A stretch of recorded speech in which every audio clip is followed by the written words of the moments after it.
1 week earlier, I was a respected doctor in New York. Patients trusted me, colleagues respected me, and I believed my life had meaning. Then a man died under my care, and suddenly everything turned upside down. Papers appeared with my name on them, orders I never signed, mistakes I never made. Overnight, I became a criminal in the eyes of the world. Prison should have broken me, and at first it did. I lost everything: my career, my reputation, my freedom. But when people inside realized I was a doctor, they came to me in desperation. And I saved lives again, not in a hospital, but behind bars, with nothing but my hands and scraps. Somewhere in that chaos, I started to feel like myself again. But my arrest wasn't a tragic accident. It was a setup. The deeper my case went, the clearer it became. Someone powerful wanted me gone. And when the truth finally surfaced, it led far beyond my hospital, straight to one of the biggest pharmaceutical companies in the country. This is my story. A story of betrayal, survival, and the fight for justice I never asked for. Stay with me until the end, you won't forget it. I used to believe that hard work protected you, that if you poured yourself into your job, if you put patients first, if you gave every ounce of energy to the people lying in those hospital beds, you would be safe. That was the lie I told myself every night when I dragged my body home after another 20-hour shift. The lie that medicine was a shield, that the world couldn't touch me as long as I stayed good. I was wrong. The night everything collapsed started out ordinary. My patient was a man in his late 50s with a history of heart problems. He had come in after collapsing at work.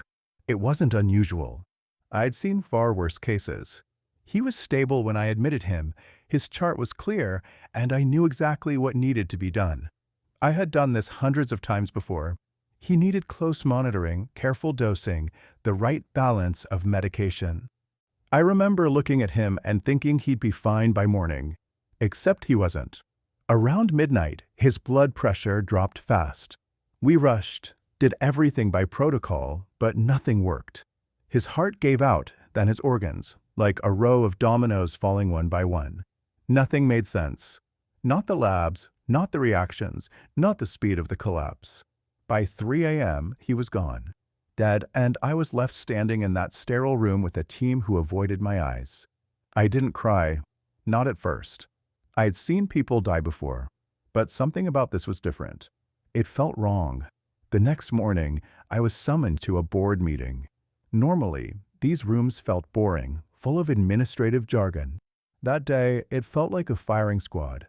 They showed me electronic records, an order for a medication at a lethal dose, signed under my credentials. My name, my password, my authorization. I knew I hadn't entered it. At the time the system said I approved it, I wasn't even logged in. But to them, it didn't matter. To them, it was proof. By noon, the whispers spread. By evening, the news outlets had their headline, "Doctor's fatal mistake leads to patient death." The comments were worse. People saying I should never have been a doctor, that I was careless, that I had blood on my hands. The man's family came to the hospital demanding answers. They looked at me like I had killed him on purpose. I wanted to scream the truth, but the truth didn't matter. The paperwork mattered. The story mattered. That's when the police came. Cold handcuffs on my wrists, cameras flashing, reporters shouting questions I couldn't answer. My hospital badge was still hanging around my neck when they shoved me into the back of the car. I thought about ripping it off, but I couldn't. It felt like the last piece of me. Prison was worse than I imagined. It wasn't just the filth, the noise, the constant fear. It was the way everyone looked at me. Some guards recognized me from TV. They whispered, "Killer Doctor," like it was my new name. Inmates laughed, asked if I'd fix them or poison them. I tried to stay invisible, but invisibility doesn't last long in a cage. At night, I couldn't sleep. I kept replaying that patient's death over and over, like a movie stuck on repeat. What did I miss? What if I had overlooked something small, something fatal? I knew I hadn't, but doubt is poison. It crept in, tore me apart from the inside. My life's work, my reputation, my future, gone in a single night, erased by a line of code and a forged signature. I thought about giving up, just letting the system crush me. But then something happened that forced me to keep breathing. 2 weeks in, A man collapsed in the prison yard. Seizure. No guards moved. They didn't care. I didn't think, I just ran. My hands worked before my brain caught up. I stabilized him with nothing but what I had around me. He lived. And when he opened his eyes, the other inmates stared at me differently. Not with laughter. Not with hatred. With something else. That was the first time since my arrest that I felt like a doctor again. But outside, the machine was still grinding. My bail was denied. My medical license suspended. The prosecution called me reckless, dangerous. The hospital distanced itself, washing their hands of me. The story was simple. Dr. Alex Carter killed a patient through negligence. End of story. No one asked why the system logs didn't match, why my account had been accessed at impossible times. No one cared. And I realized something terrifying. This wasn't just bad luck. It wasn't an accident. Someone wanted me destroyed. And I was trapped, powerless, waiting for the walls to close in. That was my fall. And it was only the beginning. When I first walked into prison, I wasn't a doctor anymore. I was just another inmate with a target on my back. People didn't care about the degrees I'd earned or the years I spent in trauma rooms. They cared about the headline, the doctor who killed a man. That was my identity now. And in here, labels stick harder than shackles. The first weeks were pure survival. You learn fast who controls the phones, who owns the yard, who decides when you eat in peace and when you don't. I tried to keep my head down, but word spread quickly. Some men mocked me, others threatened me. A few whispered that they'd like a checkup just to see if I'd killed him too. I stopped sleeping. My stomach churned constantly. Fear in this place isn't loud, it's constant, like a hum you can't shut off. Then came the day that changed everything. It was during yard time, the sky a dull gray, the kind that makes time feel endless. An older inmate collapsed, his body convulsing, foam spilling from his mouth. Guards didn't move. They watched like it was a TV show. I don't know if it was laziness or cruelty, but no one cared enough to help. I couldn't stand there and watch. Instinct took over. I forced my way through, ignoring the shouts, the stares. I dropped to my knees, cleared his airway, positioned him so he wouldn't choke. I barked at someone to bring me a rag, anything, and to my surprise, they did. After what felt like forever, the seizure stopped. The man was breathing, alive, and for a moment the entire yard went silent. Everyone had just watched me bring him back from the edge. That silence changed everything. By the next day, whispers ran through the block. Some called me a fraud still, but others came quietly to my cell. A man with a deep cut on his arm from a fight. Another with chest pains he'd been ignoring. One inmate slid me a note asking if I could check the strange lump in his neck. They came in secret, desperate, because the prison's medical system was a joke, underfunded, understaffed, indifferent. People in here died from things that were preventable on the outside. And now, suddenly, they had me. I didn't have proper tools. No stethoscope, no medication, no sterile equipment. Just makeshift bandages, torn cloth, and whatever scraps I could scavenge. I washed wounds with tap water, used improvised splints, and whispered advice like it was contraband. And for the first time since my arrest, I felt human again. Useful. Needed. But saving lives in prison wasn't just medicine, it was politics. Every life I touched shifted the balance. Men who had power started to see me as valuable. They stopped mocking me because even they knew they might need me one day. The guards noticed too. Some hated it, muttering that I was playing hero. Others quietly let me do my work because it kept things calm. A prisoner who saves lives is easier to tolerate than a yard full of corpses. Still, every night I lay on my bunk, staring at the ceiling, the same questions gnawing at me. Who forged my signature? Who needed me silenced? Why me? I replayed the boardroom, the cold stares of administrators, the way the police showed up so fast, like they'd been waiting. It didn't add up. And the more I thought about it, the more I realized this wasn't just about me.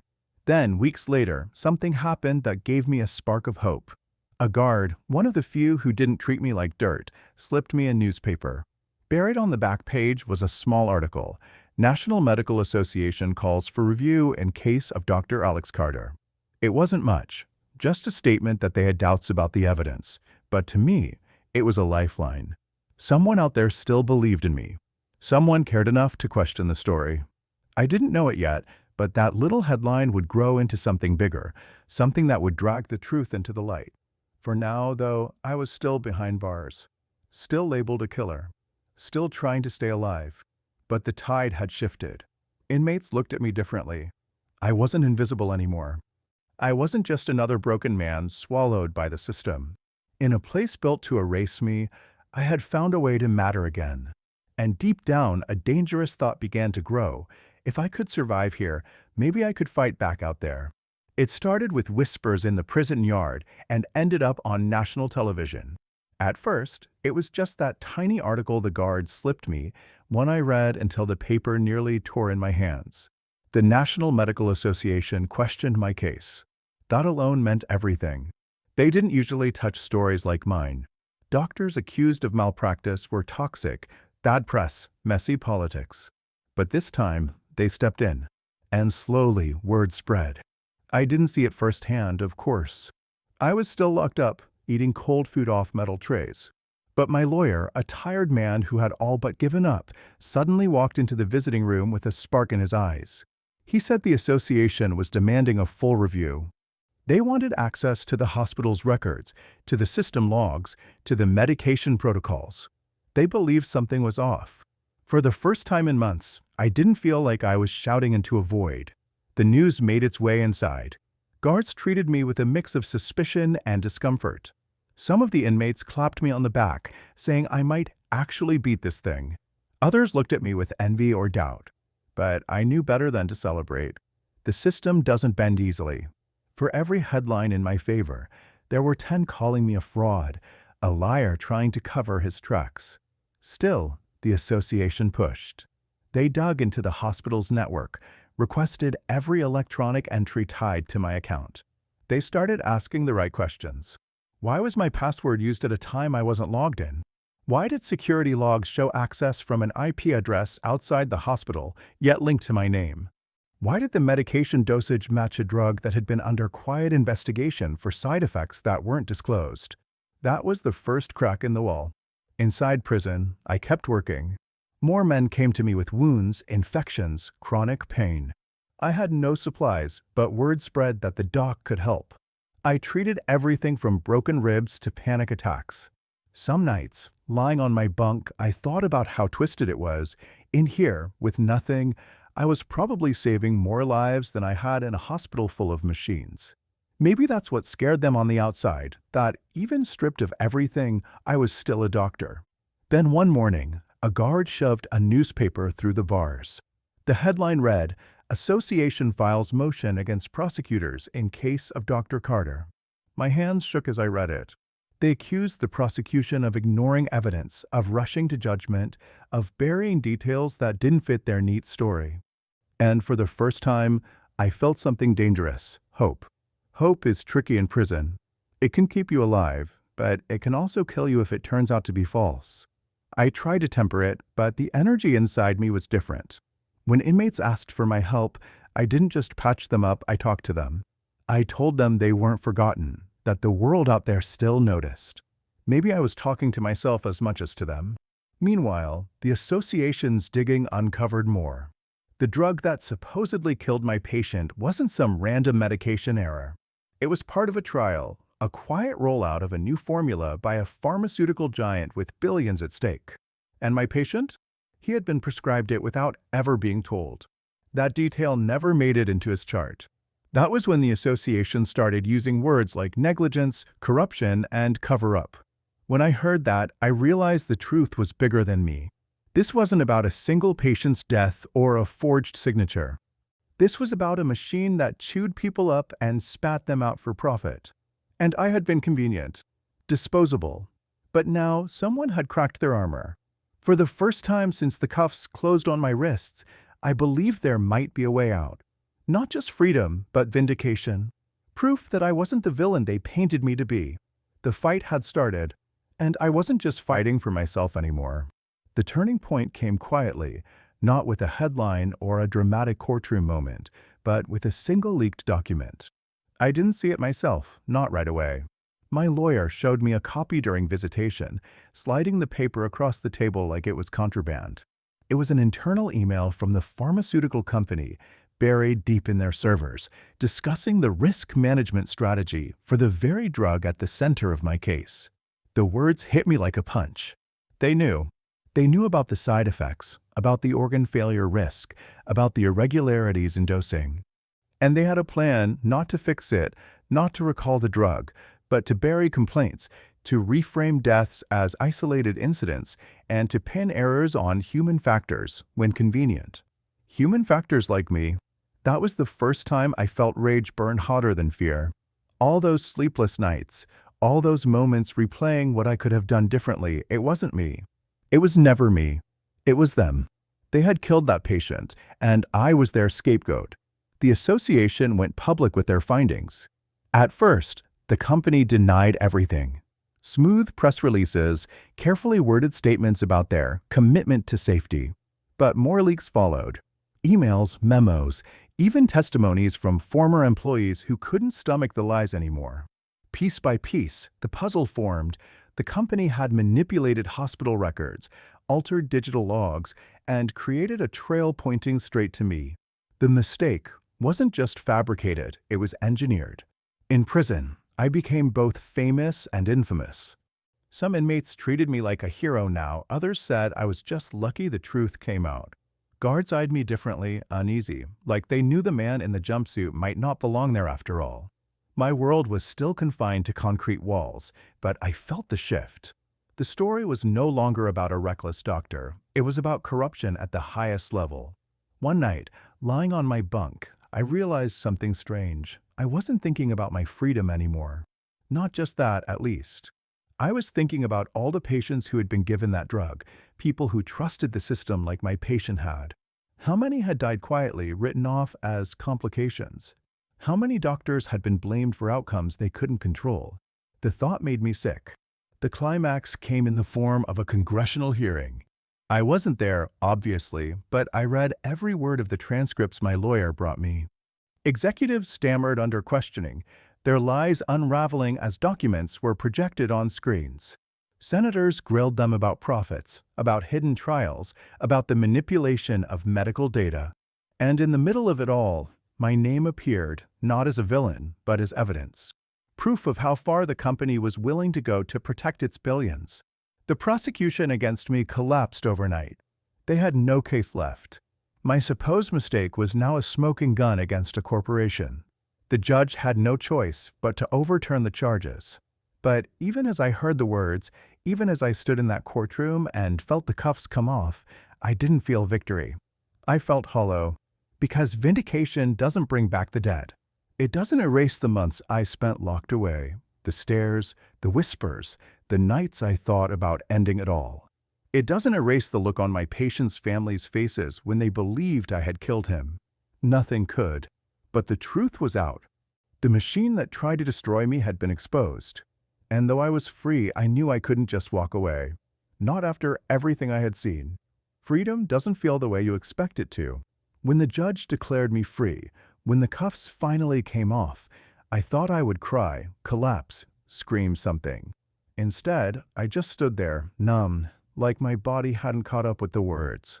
Reporters crowded outside the courthouse, shouting questions, cameras flashing, but all I could think about was how heavy the air felt on my skin.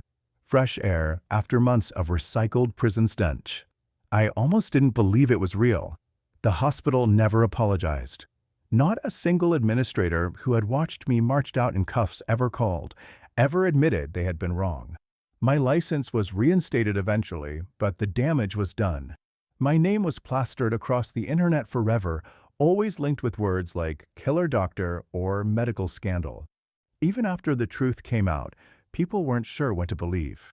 Some still looked at me with suspicion, like I had just gotten lucky. I couldn't go back. Not to that hospital, not to the old life. Walking those same sterile halls, pretending everything was normal, it would have been impossible. So I stayed away. I drifted for weeks, staying in cheap motels, staring at ceilings, wondering what was left for me. I was free, yes, but freedom felt empty. Then one night, Sitting alone in a diner, I overheard a conversation. A woman was crying quietly to a friend about her father, who had been discharged too soon from a hospital because he didn't have insurance. He was sick again, worse this time, and they didn't know where to turn. I listened, and something in me shifted. I realized I had been waiting for the world to give me back what I lost. But the world doesn't give. It takes. If I wanted meaning again, I had to build it myself. That's when the idea of the clinic was born. It started small. A borrowed space in a rundown neighborhood, some secondhand equipment, a few volunteers who had heard my story and wanted to help. I treated people who had nowhere else to go, the uninsured, the forgotten, the ones who fell through the cracks of a system that only saw dollar signs. At first, we barely scraped by. Donations trickled in, supplies were scarce, but word spread. Patients came from miles away, not because I was some famous doctor, but because I was free. Free to help them without bureaucracy, without billing codes, without fear. The irony wasn't lost on me. I had been accused of killing a man, destroyed for something I didn't do, and now I was saving lives in a way I never could inside the system. Each patient who walked out of my clinic reminded me why I had become a doctor in the first place.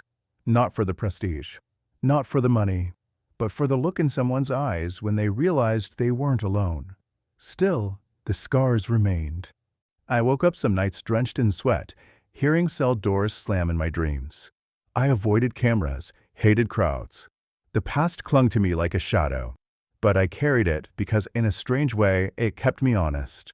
I knew what it was to be powerless, to be crushed by a machine bigger than myself. I knew I could never let myself become part of that machine again. One day, the family of the man who had died came to see me. I didn't know if I could face them, but I did. They had followed the case, read the truth, and though their grief would never fade, they told me they no longer believed I was to blame. I don't remember much of what was said after that, only that I cried harder than I had in years. The aftermath of my ordeal wasn't neat. It wasn't a clean slate or a fairy tale redemption, but it was real. I was free, scarred, and changed forever. And I was finally doing the work I was meant to do on my own terms. And for the first time since the night everything fell apart, I felt like I was alive again. Looking back, I sometimes wonder if I would change anything. If I could erase the night that ruined my life, the months in a cell, the humiliation of being paraded as a killer in handcuffs. Part of me screams yes, of course. Who wouldn't want to skip the nightmare? But another part of me knows the truth. Without it, I would never have become the man I am now. The clinic grew. What began as a single borrowed room turned into a real place. Volunteers became staff. Donations became funding. Patients lined up every morning before the doors opened. They weren't just numbers on a chart. They were people with names, stories, fears, and hopes. And they trusted me, not because of my past, but because I stood with them in the present. For the first time, medicine felt pure. No insurance codes, no corporate scripts, no hospital boards. Just me, my team, and the people we served. But the shadow of what happened never left. Every time I heard of another scandal in healthcare, another story of lives destroyed by profit-driven decisions, the rage burned again. I had been a scapegoat once, and I knew there would always be another Alex Carter out there, another doctor or nurse crushed to protect someone's bottom line. That thought haunted me. It fueled me. Sometimes, journalists would show up at the clinic, asking for interviews. Most of the time, I turned them away. I didn't want my story turned into some glossy redemption arc for ratings. But once in a while, I said yes, because people needed to hear the truth. Not about me, but about what the system had done and what it was still doing. I wanted them to know the cost of silence. And yet, life went on. Slowly, painfully, but it went on. The nightmares softened, though they never disappeared. I learned to live with them, to let them remind me of who I was and why I fought. The scars became part of me, not something to hide, but something to carry with pride. I wasn't the same man who had walked into that hospital years ago. That man believed hard work was enough, that the system rewarded those who gave their all. I know better now. The world doesn't play fair. It takes, it lies, it crushes. But it can't take away your choice to keep standing. I lost everything, and then I built something new. something better. Not perfect, not easy, but real. So if you're listening to this story, take one thing from it. The world will try to break you, maybe in ways you can't imagine. But what you do with the pieces, that's where your power lies. I was a doctor in handcuffs. Now I'm a doctor again, free in a way I never was before. And this is not the end. It's just the beginning. If you stayed with me through this story, don't forget to like the video and subscribe to the channel. There are more stories like mine that need to be told, and you won't want to miss them.